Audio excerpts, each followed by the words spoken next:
David Bretton, Mr. Positivity. Jazz, good to be here. Good to chat with you. Absolutely, and when I thought, right, I want to do something like 12 rules for dentistry, because obviously the book by Jordan Peterson and a lot of other industries and professions have sort of made their own 12 rules, if you like. And I thought, right, if I want to do something like this, there's only one person in the world I can think of who would match it and who can do it justice, and that's you. No, I appreciate that. You know, it's you and me have connected ever since on these sorts of topics. I think really we've always talked about things beyond the clinical side, I think, of dentistry. That's right. Do you remember the first time we met and we discovered our mutual interest for self-development and positivity and that sort of stuff? Do you remember? It was Pitford Award? It was the British Endodontic Society Pitford Award, and then it was actually you who introduced me to Tony Robbins. Yeah. That's quite life-changing. If you're the one who introduces someone to Tony Robbins, you've changed someone's life for the better. No, we've definitely helped each other, I'd say. We've definitely helped each other. Awesome. So should we just dive right in?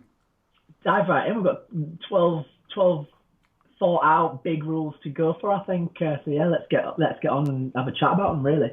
Absolutely. And for those tuning in, and thanks for joining us, these 12 rules are what we make it. Have your own 12 rules.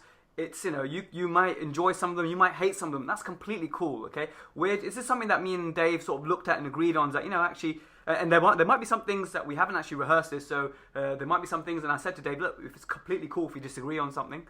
So let's go. So rule number one for 12 rules for dentistry, or 12 rules for dentists, or everyone involved in dentistry, is see everyone.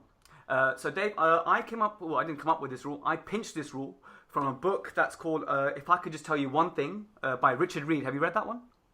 I haven't, no. So Richard Reed, he basically meets all these powerful people in the world, and he just asks them for one piece of advice.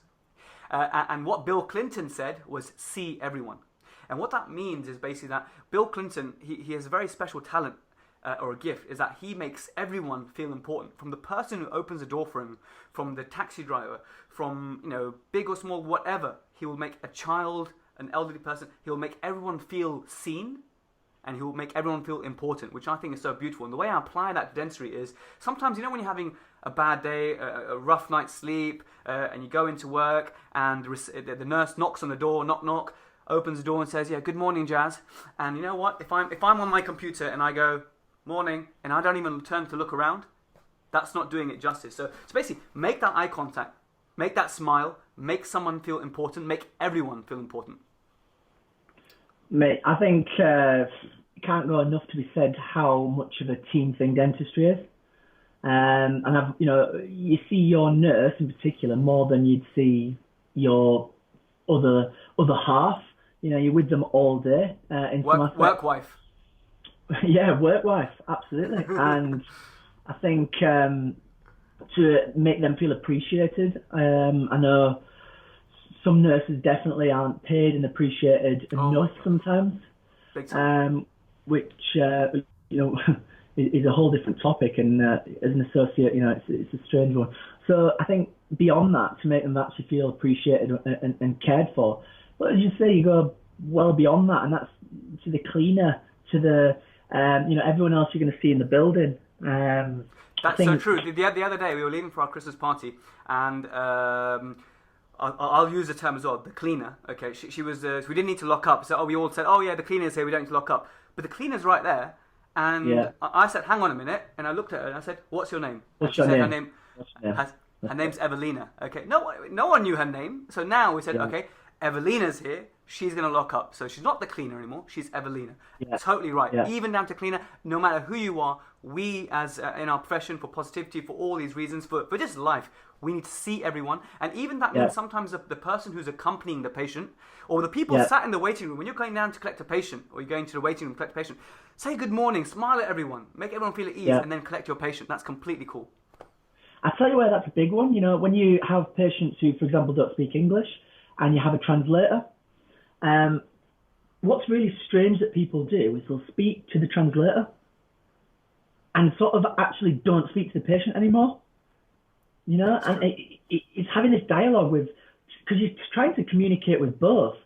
And I think, it's a massive one. And I think on the topic of speaking to our patients, and definitely seeing our patients, what I always think about our patients is, for us as a dentist, we might have, 20 exams in a day, for example. And each of those is just your, if you wanted to look at it like this, it could be your 11 o'clock exam. But to that patient, you are their one dentist, and, they are only going to be seeing you once every 6 months to a year. So if you have one bad encounter with them, you're probably going to forget about it, whereas they're not. That's like a big thing for them. It's their dentist have had this bad experience, and it was a 15-minute exam, and you could have just wrecked a relationship because of that, really. So I think it's important to realise that, these are big events for people sometimes. Someone comes for a tooth out, it might be the first tooth they've had out. To you, it's just another tooth that you're going to take out. And to them, it's like sometimes a really big life moment. It's a big deal. It's a big deal. Which leads us nicely to rule number 2, Dave. So lead the way with rule number 2. Rule number 2, me and Jazz decided that was create a positive environment. So rule number 2, create a positive environment. Now this goes, beyond dentistry. It's just a whole life concept, I think, creating a positive environment. Like Jazz said, we've got to see everyone, and that's all about the environment that you're in, the people that you work around. And I think really, if you're in a negative, toxic environment, then sometimes as good-willed as you can be, doesn't matter what books you're reading and, how you're trying to fire yourself up, I think you are going to go into work and be sucked down. You're going to have that energy sucked out of you. Mm-hmm. And I don't know about you, Jad, I go on courses and I meet certain dentists in certain practices, and you can just tell they've had the life sucked out of them. And I think some big corporates have gained a name and they've had this tarnish to them a little bit, I think. That sort of feeling where actually people didn't feel like they were in a positive environment. That's so true, but where I see that the most and where it's evident for everyone is when we go on these, on the Facebook groups, okay? Yeah. And it's so important, I think, to sort of make your mind like a sieve. Yeah, totally. And if you detect the tone of a post is going to be quite negative and the usual politics, I just skip past it. And I'm so much happy for it. It's like in some of the books that you read, it's like some key people in the world, CEOs, one piece of advice they give is don't watch the news. It's just going to bring you down. It's similar. What I applied to dentistry is that I only really engage in posts that are uplifting or positive or important. Yeah. Sometimes things can be a bit down, but they're important. We must engage. But anything that's just got a undertone of negativity, skip it. Yeah, gossipy drivel. I mean, that's the problem. Social media has become this extension from, you've had a bad day, you've got a few things. And, I was criticised a while ago for blocking and deleting loads of people on Facebook. Why not? Like, why would I, just for the sake of, not getting, why would I feel like I have to have all these people on my Facebook? Absolutely not. And, I commend you. That's the right thing to do. In the same way, the part of creating a positive environment is filter out negative people, negative experiences, negative vibes. So that totally goes hand in hand. Yeah. And, on the other tone, if I ever made someone, I had someone delete me quite a while ago, and then they messaged me saying, sorry about deleting you. You just kept posting really positive things, and I was in a really bad place, and it was making me feel worse. And fair enough. I didn't feel bad by that. I just felt, well, if that's what made you feel better, then block, delete me. You've got to do what's working for you, I think, right. And create that environment around you that's going to make you feel better or do what you need to do. If you adopt a mindset that everything around you is collapsing, it will be. So you've got to adopt that mindset and that, create the positive environment, and that's, in all manners. So be it your online environment, your physical environment. So that's a great piece of advice. And I think, that's why I know for you and me, the environment we have in our home lives is just, like I said, just as important. We're having to nurture this positive environment around us, our family, people supporting you. It means so much. I think a good thing to just end on this is a quote that I just love. I think, it says that, when a flower doesn't bloom, you fix the environment in which it grows, not the flower. And I think so often as dentists, we try and think we've got to fix ourselves, when actually it might be fixing the environment you're in and ensuring that you're in a positive, supportive environment. Beautiful. So dentists and anyone connected to dentistry out there, you are the flower. Nurture your environment. Yeah, absolutely. I like that. So rule number 3, the patient in front of you is the most important person ever when they're in front of you. So sometimes you've had a bad sort of week, bad day. You might have had an argument with someone important in your life. You might have not slept very well. You might have had a flat tire. You have to forget about everything when that patient's in front of you. You cannot have anything in your mind, a voice that's distracting you. You can't be thinking about the Ashes, the World Cup. You can't be thinking about the general election. When that patient's in front of you, you need to give them your everything, and they are the most important things. And someone who echoed this recently was Finlay Sutton. He was at the Tubules Congress, and he said this. That really resonated with me. I thought, yeah, make that person. You have to forget about everything for that patient. I mean, I think we've almost already said it in terms of, like I said, this person is coming to you, and it's such a big event for them. And as we've said, if you're not then making them the most important person, then you're really doing yourself a disservice as well as the patient, I think, because they're going to go away and not feel that you've had the right positive impact on them. And that impacts on patient acceptance of treatment as well. We have to talk about that. It's important. 100%. I mean, I think this is one of the things that really riles me and bugs me. And as much as I think things like Instagram are great, I think what's happening with dentistry now is there's a section of dentists almost who actually it's no longer about the patient's best interest. It's no longer about the person, what's in the best interest and what's right for that patient. It's what's going to look best on a photograph, what's going to look best on their Instagram feed. And for me, it's everything that's wrong about dentistry at the minute. It's this ego-driven, I need a good before and after photo. Is that the right thing for the patient? Does the patient care about the gold crown on the upper premolar that you want to replace just because it's going to look better on your photograph? I don't think so. So, I think that's a big thing in dentistry at the minute, and I think some people's whole workflow almost is driven by what's going to look good, talking to other dentists and showing other dentists. And actually we need to remember that it is all about that patient. And if they're happy with that big amalgam on that tooth, and they understand that it may fracture, they understand the risks and problems and consequences, if they're happy with it, fine. It's okay to compromise sometimes. In all things being balanced, it's okay to compromise sometimes for the best interest of the patient. Absolutely. As long as you've had, and like I said, best interest of the patient, as long as you have had that discussion and you've discussed and given them options about these things, it is ultimately about them and their care, not about what is textbook right or... Absolutely. Photos and whatnot. I'm going to pay you a massive compliment. What you just said is literally almost like so similar to what Tiff Qureshi said in my recent episode when we talk about Dahl and stuff. You've literally said the exact same thing. So that's my massive compliment to you, the fact that you're in synchrony with Tiff Qureshi. Oh, do you know, every time Tiff posts something, I'm just like, even, and we won't talk about the recent politics, everything that Tiff ever says, I'm just like, yeah, I agree with that, Tiff. Because honestly, like say, it is a massive compliment to be, but it's what it's all about. And I think as soon as we realise that, and I think it's when people talk about don't think about the money will come. Do you know what? Just like Tiff has done, if you put the patient's interest first and tell them about things, give them the options, yeah, the treatment will come, the money will come.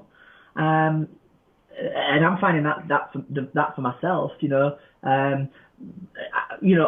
we've both done, we've both upskilled our endodontic skills. But if I see a tooth and it has no area, a suboptimal root filling, I'll just discuss. We can redo it. There's pros and cons, always. And it's them who are the most important. And no, I think it's a really important rule. And, it's funny how some of our rules kind of, as much criticism as things like the General Dental Council get, many of our rules, actually, when you look to the core of it, are what the General Dental Council would want us to do.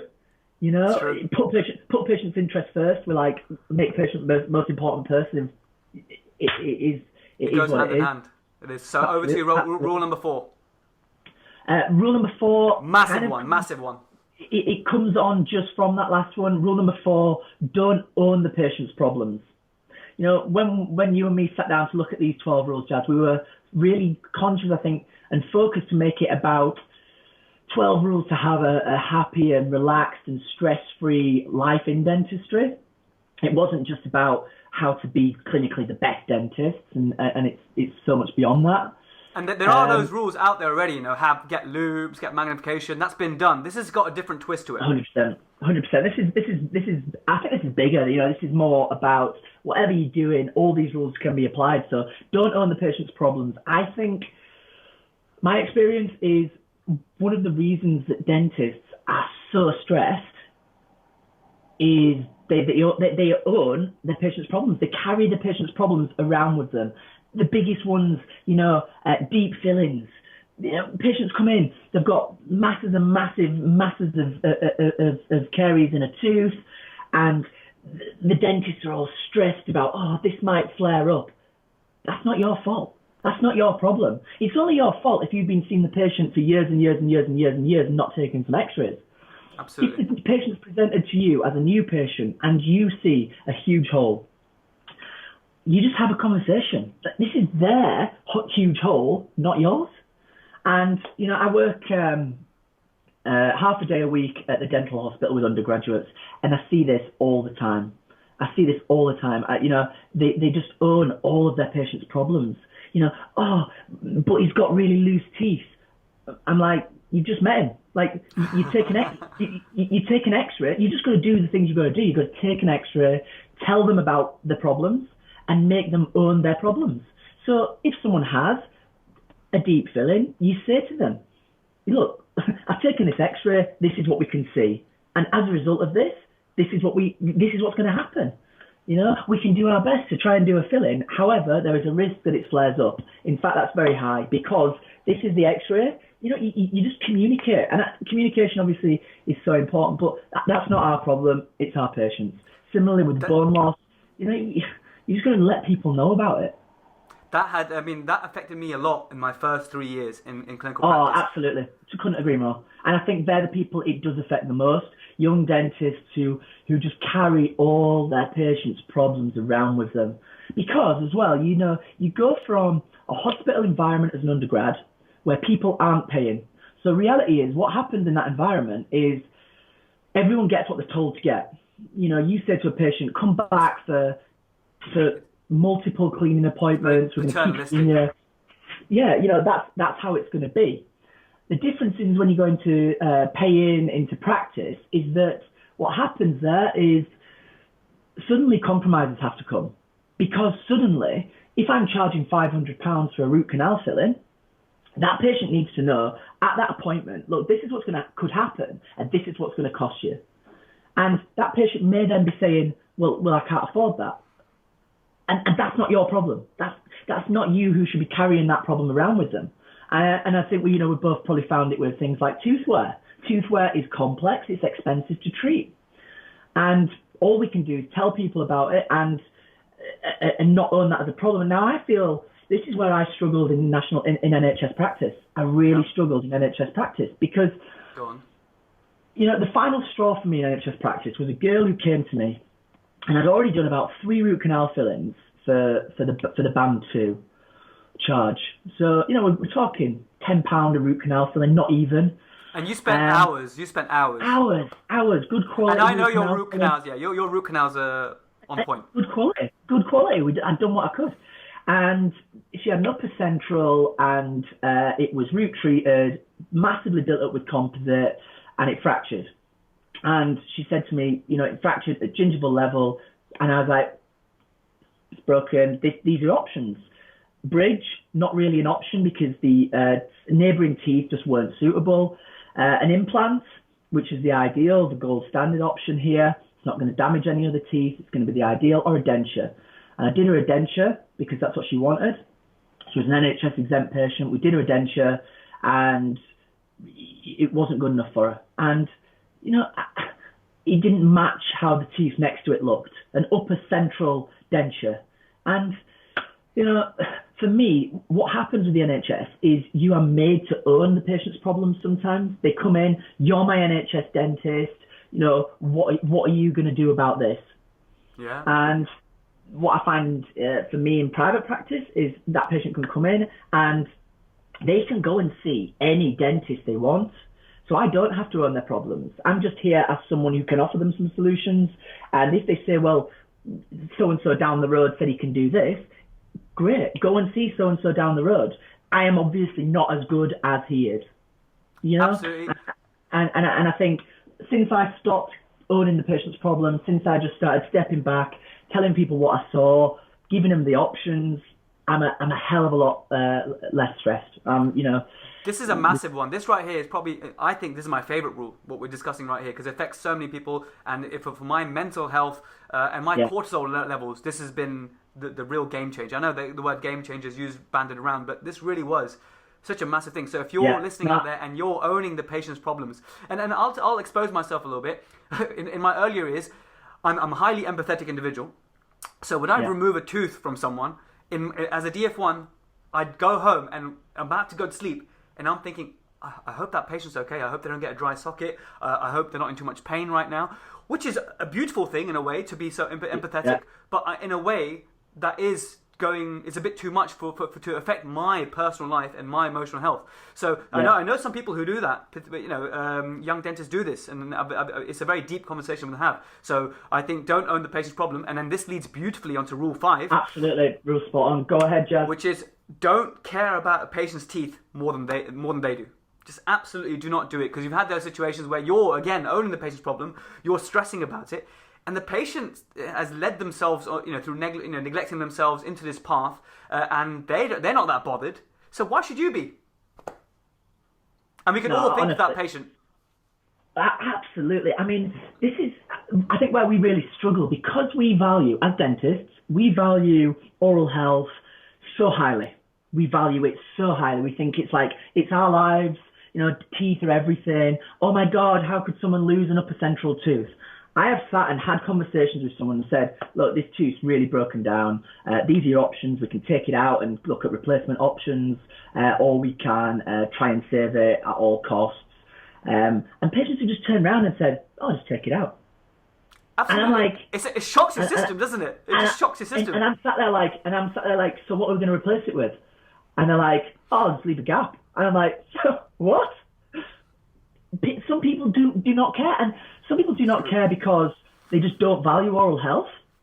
Some people do not care because they might have other things going on in their lives, And I think, again, for reducing stress for people, for dentists, I just think it's, again, such an important rule. Don't care about patients' teeth more than they do. And I think you summarise it quite beautifully with that. You made it very tangible with that central incisor. I know we've all had patients who, for us, to have that same issue in our mouths, it'd be the end of the world. But they don't seem bothered by it, so you shouldn't, have those feelings in yourself. And that's another important step to being more fulfilled and happy.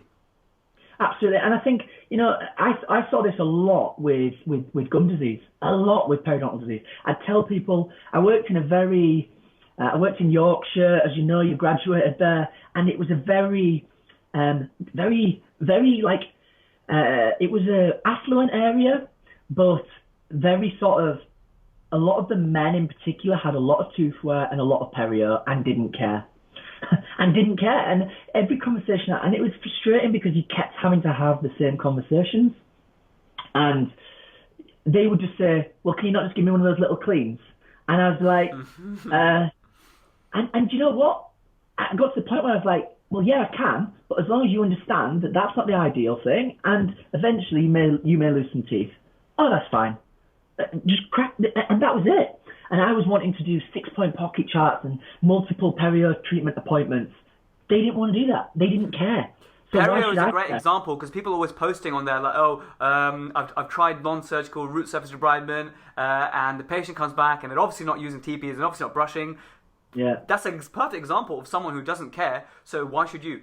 You just have to do the minimum standard, and advise, but there's really not much more you can do. No, absolutely not. And that's why I was really happy recently when the perio guidance all changed. I was like, finally, thank God, a little bit of common sense that actually, hey, do you know what? Someone's got a lot of inflammation. You're giving him a toothbrush. You're getting rid of some of the big deposits and sending them away till they start using it. Again, it's something I think we struggle with, in particular young dentists, when they've just graduated, they're coming out all keen, they need to do all the gold standard treatment, I need to do a 6-point pocket chart here, I need to do this here, I need to do that here. And here, you're going to see some people and they've just got ridiculously high caries risk. Doesn't matter what you do, they're going to come back with new caries lesions every 3 months. And if they don't care, why should you? Why should you spend hours trying to do these restorations that you saw on Instagram? Just restore the caries. And honestly, I just think people sometimes try and we care more about our patients' teeth than some patients do. And I think at the same end, I think when we have patients who have extremely high expectations and they care about something very minor, we should still care. Because on the topic of, don't care about patients' teeth more than they do, if they really care about them, then we should, I think, respect that, and we should care just as much.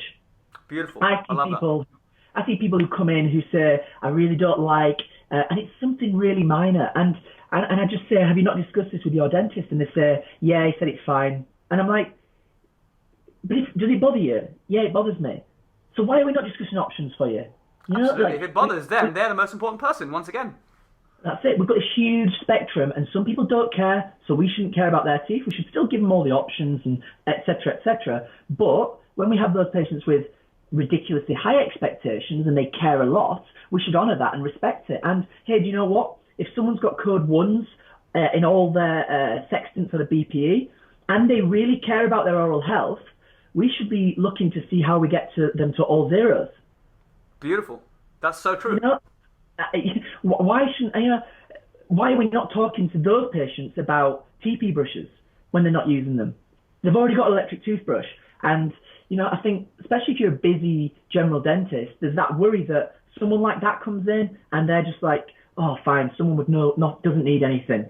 See you later, see you in 6 months. And no, everyone we should be, like you say, we should be treating everyone as the most important person. If their expectations are high and they demand a lot from themselves, if they've got the slightest thing that we detect, some minor tooth wear, a little bit of bleeding, we should tell them about it and we should take them to that next level, I think.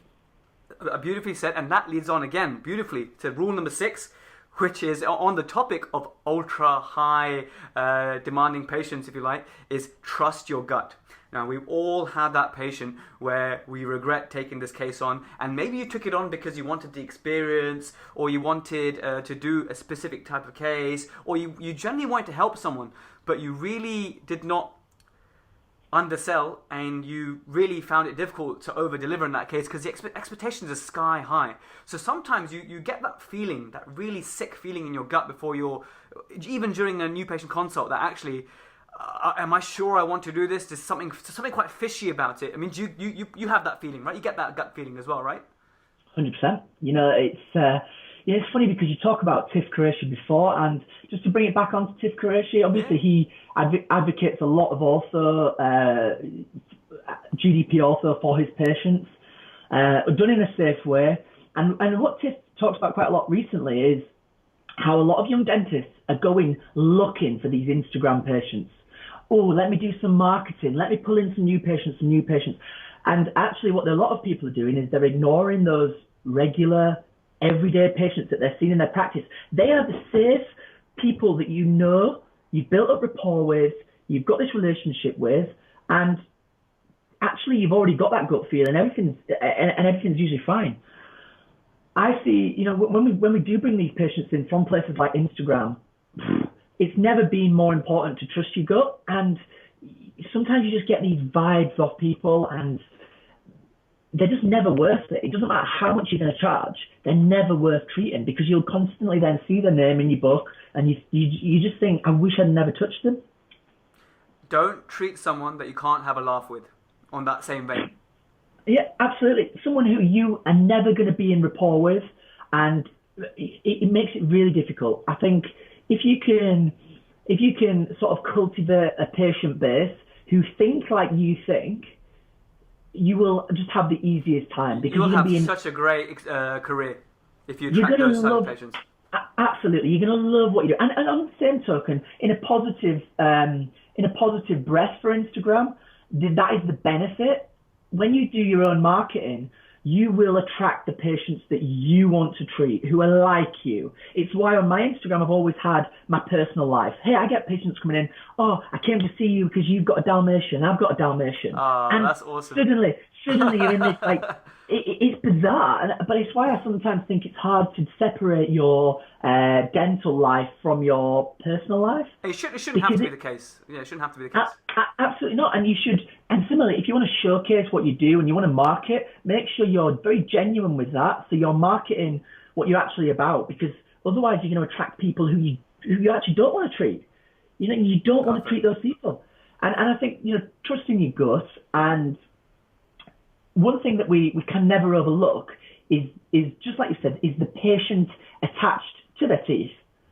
So what we see on things like Facebook is someone will post a case and say, I do some teaching with Invisalign, and someone will bring a case along and they'll say to you, do you think I can treat it? And you'll go through all the dental side of it. And fundamentally, you think, I can't tell you whether to treat this patient because I've never met the patient.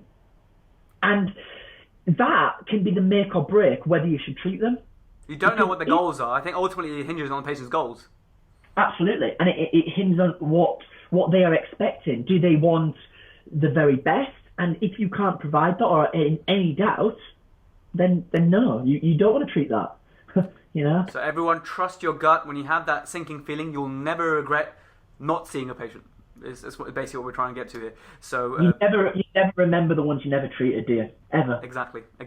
So that's the first half of rules done. Now complete switch. Dave, take away the next two rules. Quite nice ones. Yeah, so our next rules, I think the first ones all seemed more focused on the patient and that interaction between dentist and patient. I think our other rules are more focused on you as an individual, as a dentist. Yep. So rule 7, take time to take care of yourself. We talked a little bit about Jordan Peterson's book. This is what kind of inspired us to sit and write 12 rules. And, Jordan Peterson says in his book, one of his rules is treat yourself like someone you're responsible for helping. And Jordan Peterson talks about people who own dogs and cats, and the statistics show that people are actually better at administering prescription medications to their pets than they are to themselves. And, this, when I read the book, it just ran a chord with me. I was like, it's so true. It's, as dentists, we spend all our day helping others and trying to care for others, that actually what we do, we've seen so often in the profession, is that people are running themselves into the ground. Mm-hmm. They are just not taking the time to care about their own health, to care about their own mental health, their own physical health. And as a result, we've got this absolutely, stressed and tired profession. Can I just interject there? I mean, before I forget this point, is that I went to Barry Alton's 2-day communications course, and one interesting stat that he shared, which really was mind-blowing, and I felt as though almost I knew it, but the real scale of it was, surface, which is about 17% of our profession, okay, when they did the surveys, have had suicidal thoughts. I mean, we know that dentistry is supposed to have the highest suicide rates, but when you actually, there's 5 dentists in a room, one of you may have had suicidal thoughts. That's really scary. And one thing that he discussed about, and also what Hassan Khan discussed about in terms of his communication courses, that is Amy Cudd's TED Talk about power poses, and how actually in dentistry we're all like this, right? And your physiology, your body, okay, has a big effect on your sort of the neuroscience and your positivity. So take time to look after yourself, but also I think one thing you're going to talk about now is stretching. And actually lifting your body posture, because that has a profound impact on your overall mood and mental health. Yeah. Oh, absolutely. And I think, I one of the first things when I graduated, I became kind of known in the little dental communities for like the fitness side of things and the gym. And hey, what was funny about that was I was very into kind of bodybuilding. I kind of hit this point where I was like, actually, you know what? I need to take better care of myself. I looked like I was physically fit, but my health wasn't good. I went to the gym, I curled some weights. That's all I did. I didn't. I've always eaten well, but I didn't do enough stretching. I didn't do enough cardiovascular work. And I think, for me, we've actually got to really think about the health side of things. And hey, we know that physical and mental health are so well connected. So as you say, when you spend that entire day in physically draining positions, be that kind of muscularly tiring positions, you've got to have your magnification. we obviously try and do a list like this without mentioning it, but it's hard not to, because it comes back to... That's why magnification is one benefit, but actually having a microscope and your posture's up is just a great thing to consider, actually. It just goes another level. And then, you know what? Stand up. Like you said, stand up between your patients. Stand up. Walk around. Any dentist who's ever worked with me will know that I'm one of these dentists who, if I have everyone's books up and I see someone doesn't have a patient in and I don't have a patient in, I always get up, I leave my surgery, I go talk to them. For me, these are that's just taking care of yourself. That's making sure that you're interacting and you're walking around and you're not sat in this one position. And I appreciate that there are dentists listening to this who don't even feel like they've got time to go to the toilet. Oh my gosh. And to them, what I would say is I would just say redirect yourself back to rule 2, which is create a positive environment, and recognize that things have to be different than that. They have to be. Otherwise, all you're going to do is you're going to run yourself down. And, it's just something that, early, being forced to retire early with financial commitments, and I just don't think it's something that anyone should be having to do. Or back problems. So one thing that we have to, because this is 12 rules for dentistry, not just for dentists, is that 94% of dentists will retire with backache. I don't know if you knew that, 94%. But do you know what percentage of nurses will retire with back problems? Probably a higher percentage. 100%.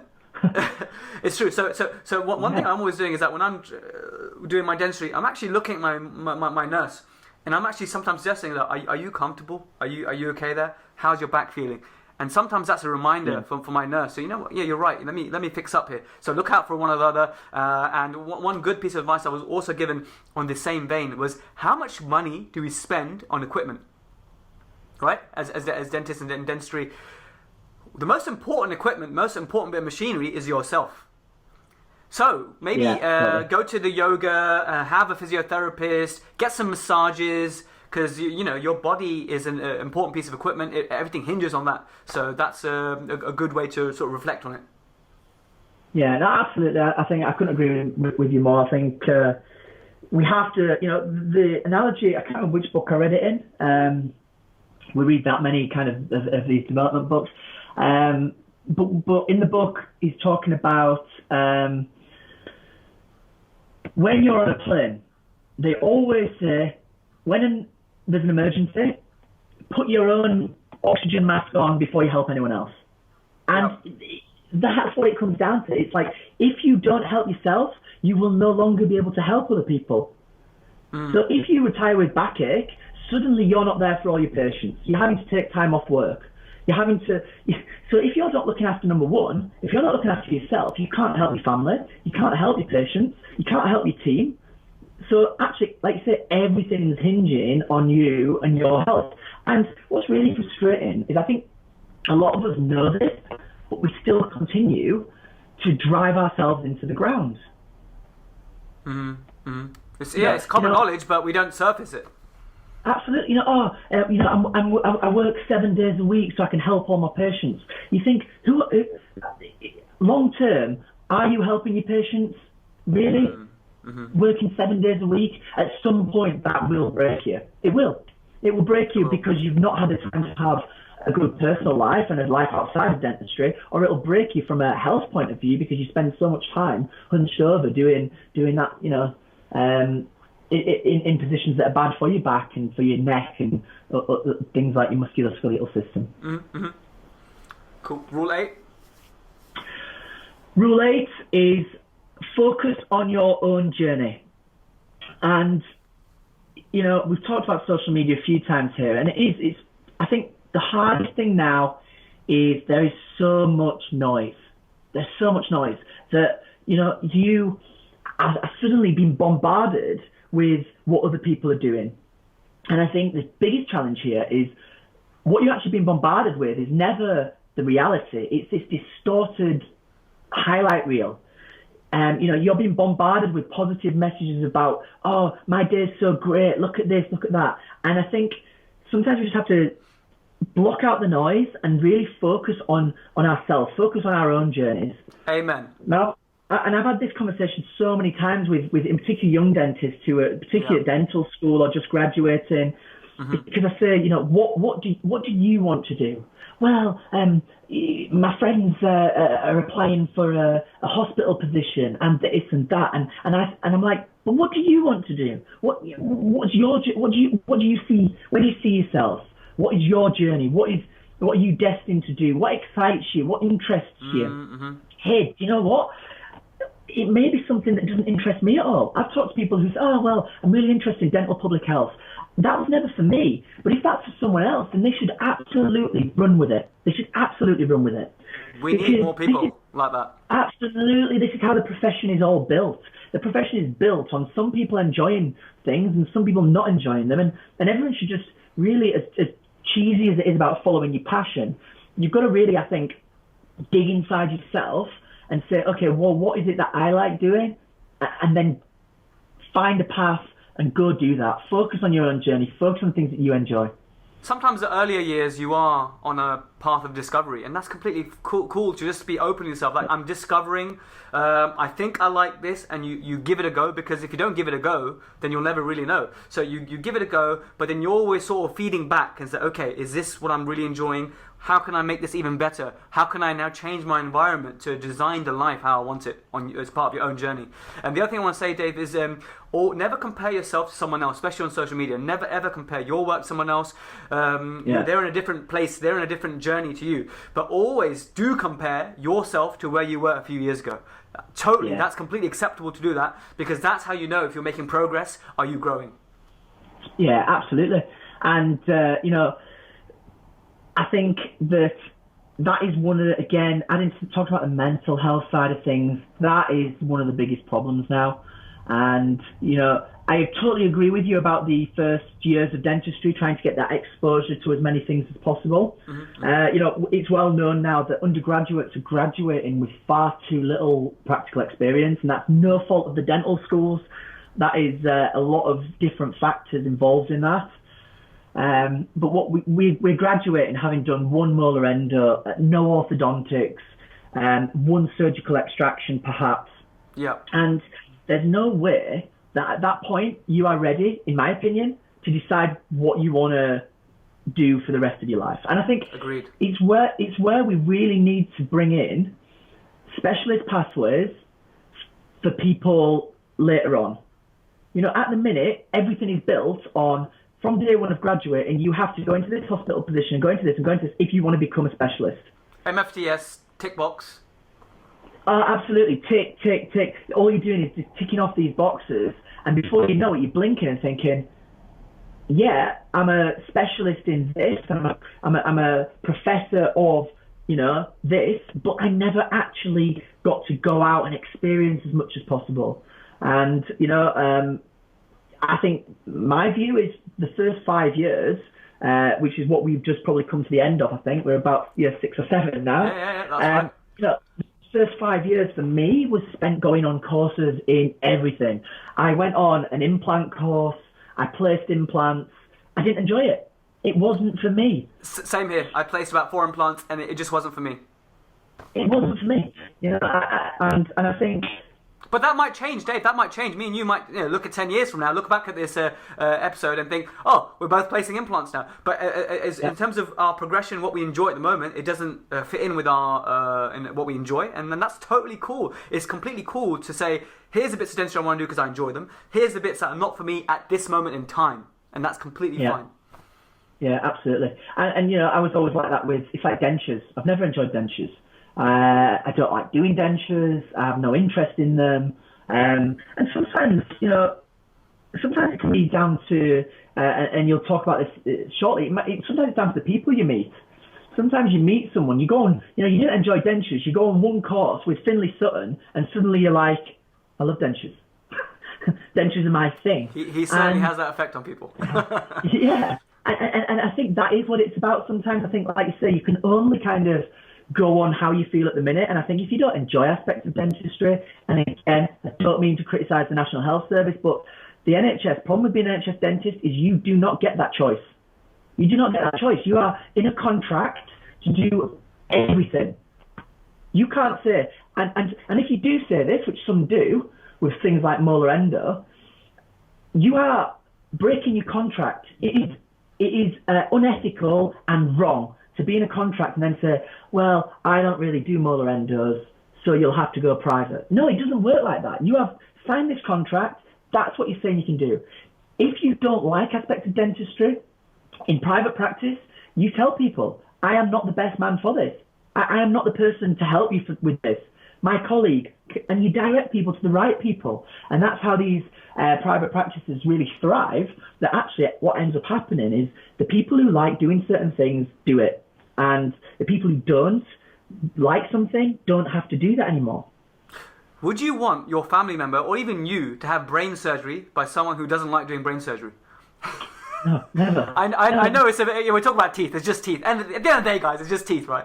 But it's important, okay? And this is what this is part of our values. So you need to see someone who actually enjoys what they're doing, and you got to be enjoying what you're doing to make it work for everyone. So what you touched on was meeting the right people and having the right people on board. So rule number 9 is, I'm going to just make this quite a quick one because I think we have touched on this in previous reincarnations, is have mentors.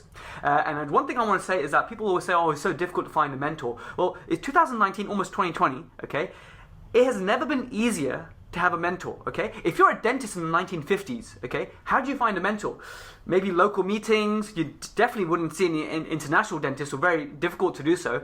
And if you wanted to discuss a case, you probably weren't taking photos to be able to show someone. You're sort of just describing things. Nowadays, you can take photos, you can beam them across the internet within milliseconds to someone else in Costa Rica who's a great dentist for whatever reason, and then you're just exchanging radiographs and information. You have video calls. It has never been easier to find a mentor. And I always say a mentor is not necessarily someone who you've actually met. You can have mentors who are who you've never met before, but who are sharing excellent information, and you're learning from them. They are in some ways a mentor to you, and you are the average of the 5 dentists you spend the most time with. And that includes people who what books are you reading, who are you listening to, what courses are you going on. So find a mentor, and it's never been easier. And don't say I can't find a mentor. Just send that email, send that message, and you'll find that some of the most successful and best dentists out there are so generous with their time and knowledge. So willing to help. Couldn't agree more. I think, like you say, it doesn't need elaborating on, because I have just been blown away since graduating how many phenomenal people are willing to just help out of the goodness, not looking for anything in return. My goal has always been that, eventually I want to give back just how they have to me. And I think it's why we try and do so much with young dentists where we've been already, because you can relate to where they're coming from. It's nice to be able to kind of give back and help with that. But no, absolutely, there's no better time to be a dentist. There's no better networking opportunities, I don't think, than what there is now. Opportunities are plentiful, so exploit them, everyone. Rule number 10 is, there is no shame in saying to your patients, or saying to anyone, that you don't know. It's completely okay to say the 3 famous words, I don't know. I sometimes, patients ask me something like, why is this like that? Or why was that not found? Or why do I have this bone type appearance on this radiograph? I don't know, I'm just making up something random. And if you don't know, it's like, you know what? I don't know, but I know someone who might be able to help. Or if you want to sound really clever, you can say, it is not known. And these nuggets have been given to me by someone called Barry Glassman, who does a fantastic lecture for S4S. And it's completely, it's a great sense of joy that you get, in a way that you break the shackles from having to know everything all the time. So I don't know if you want to elaborate on that, but I think it's fairly self-explanatory in the sense that, if someone asks you something and you don't know, just smile and say, I don't know, or it's not known. If it genuinely isn't known why something is the way it is, so it's not known, and there's no shame in not knowing everything. I think, no, I totally agree. Again, it doesn't need much elaboration, but it is, for me, one of the most powerful phrases I have brought into my practice. I don't know. And I think what patients really see with that is that you're genuine and real. You're not trying to BS them. You're not trying to, well, it's because I don't know.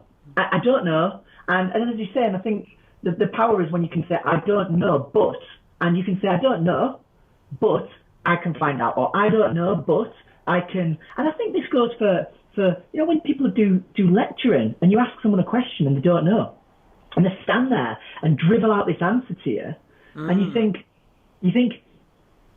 just say you don't know. Why are you trying? Just say you don't know. Say you don't know. There's nothing wrong with that.